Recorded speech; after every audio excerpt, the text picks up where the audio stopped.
এবার কর্মস্থলে ফেরার খবর জানাতে এখন সরাসরি যুক্ত হচ্ছেন সহকর্মী মাঝারুল ইসলাম। মাঝার, রেলপথে ঢাকামুখী যাত্রীর চাপ কেমন দেখছেন, কি বলছেন যাত্রীরা, বিস্তারিত জানাবেন।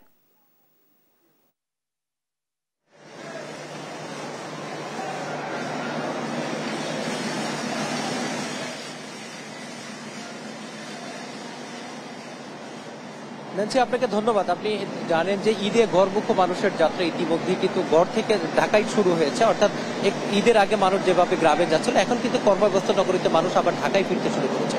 আপনি জানেন যে আজকে থেকে সরকারি এবং বেসরকারি অফিসগুলো খুলছে। সকাল থেকে আমরা কমলাপুর রেল স্টেশনে যাত্রীদের একটু চাপ দেখেছিলাম। একটু আগেই উত্তরবঙ্গগামী একতা এক্সপ্রেস ট্রেনটি কমলাপুর রেল স্টেশনে এসে পৌঁছেছে। আমরা কিন্তু সেখানে যাত্রীদের উপচে পড়া ভিড় দেখেছি। এবং আপনাকে একটু বলে রাখি, আমরা কিন্তু আজকে যে উত্তরবঙ্গগামী যে ট্রেনটি এখানে এসছে, সেখানে কিন্তু আমরা যাত্রীদের উপচে পড়া ভিড় যেমন দেখেছি, সেখানে আমরা কিছু অব্যবস্থাপনাও দেখেছি। অর্থাৎ ট্রেন কর্তৃপক্ষ বলেছিল তারা ট্রেনের উপরে যাত্রী নেবে না এবং টিকিট ছাড়া কাউকে যাত্রী দেবে না, কিন্তু আমরা একটু ভিন্ন চিত্র দেখেছি। একতা এক্সপ্রেসে কিন্তু আমরা ট্রেনের ছাদেও যাত্রী নিয়ে আসতে দেখেছি এবং প্রচুর ভিড় ছিল।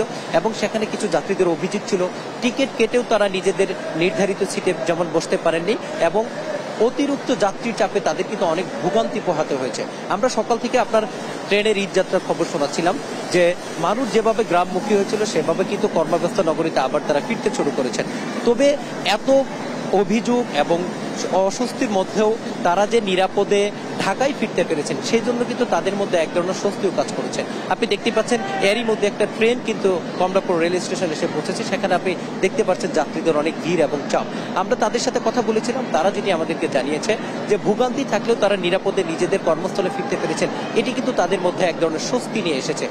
ঈদে পরিবার পরিজনের সাথে সুন্দর সময় কাটানো ফলে তাদের মধ্যে কিন্তু এক ধরনের আনন্দ আমরা খেয়াল করেছি এবং তারা বলছেন এই যে তাদের মধ্যে স্বস্তি, এটা কিন্তু তারা তাদের কর্মব্যস্ত জীবনও ধরে রাখতে চান এবং সামনের দিনগুলো তাদের পরিবারের সাথে তারা আরও একটু কোনো উদযাপনকে কেন্দ্র করে কাটাতে পারবেন, এমনটি কিন্তু তাদের প্রত্যাশা।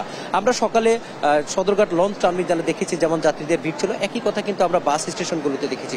অর্থাৎ ঈদের ছুটির পর এবং বৈশাখী ছুটির পর মানুষ কিন্তু ইতিমধ্যে ঢাকায় ফিরতে শুরু করেছেন এবং রাজধানী ঢাকা ঈদকে কেন্দ্র করে যে ফাঁকা নগরীতে পরিণত হয়েছিল, সেটি কিন্তু মধ্যে আবার তার আগের স্বরূপে ফিরতে শুরু করেছেন এবং মানুষ তার কর্মস্থলে যোগ দিবে এবং পরিবারের সাথে কাটানো সময়গুলোকে তারা মিস করবে। কিন্তু কর্মব্যস্ত নগরীতে আবার তাদের ফিরতে হয়েছে, এটি তাদের বাস্তবতা মেনে নিয়ে তাদের সামনের সময়গুলো ভালো করবে, এটি কিন্তু তাদের প্রত্যাশা।